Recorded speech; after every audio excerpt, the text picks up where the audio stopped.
Sir David Amess. I congratulate my honourable friend, the member for Harrow East, on securing this debate and on the content of his speech. Now, he, together with our right honourable friend, the member for Amersham, actually came up with a practical solution to this matter when they talked about £115 million. And as our right honourable friend, the member for Saffron Walden, said, it would be nice if we can get some credit out of all this.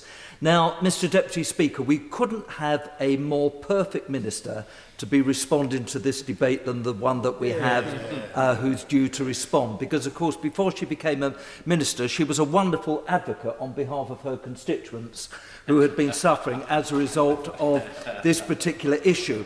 So I do hope that she is very well placed to persuade her boss, the Chancellor, so that in 2 weeks all the honourable members who've been here this afternoon can take some credit, not least for the settlement of £115, because of course all of those people, £150 million, because of course all of those members here this afternoon have constituents who are among those 945,000 Equitable Life policy holders who've suffered huge losses.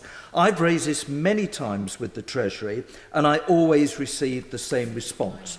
The response is essentially echoing that the Treasury has decided to pay out £1.5 billion of its £4.3 billion obligation, and that the government does understand the policyholders' disappointment.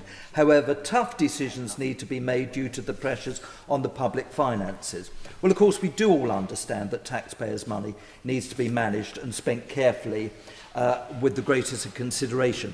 However, paying out the full amount of the obligation to the Equitable Life victims is not merely about spending the outstanding £2.8 billion of our scarce resources. It is about regaining and rebuilding the public trust in the ability of our government to create a safe environment and regulation in financial services. This is, Mr Deputy Speaker, about the reputation of the British government and financial services generally. This problem is not going to disappear regardless of which members of Parliament survived the cull on the 7th of May. Equitable Life victims will continue campaigning, and the members who are returned here will continue to put pressure on the government of the day to meet its obligation. The Equitable Life victims were, as we've heard earlier, absolutely doing the right thing, working hard and paying into pension funds for their own retirements. This sense of responsibility and work ethic is exactly what this government supports.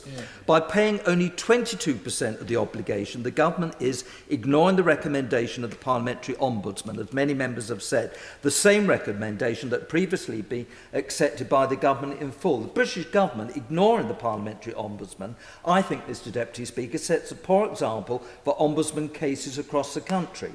If the government does not respect their recommendation, why would anyone? It sets a precedent for undermining the work of ombudsmen generally throughout the United Kingdom. The need for austerity does not need to be explained to any one of us. However, compensation for victims of the Equitable Life scandal is not something that can be subjected to cuts. My constituents have already lost enough time and nerve trying to fight this injustice, and I do urge my honourable friend to honour the outstanding debt. And I want to take this opportunity to congratulate the government in what they have done so far. It certainly wasn't their fault that we were left in these terrible financial difficulties, but I do not think it's right that the role of the auditors and external consultants should not go without any mention. They, Mr Deputy Speaker, should be held to account for this scandal. Ernst & Young were providing audit services to Equitable Life.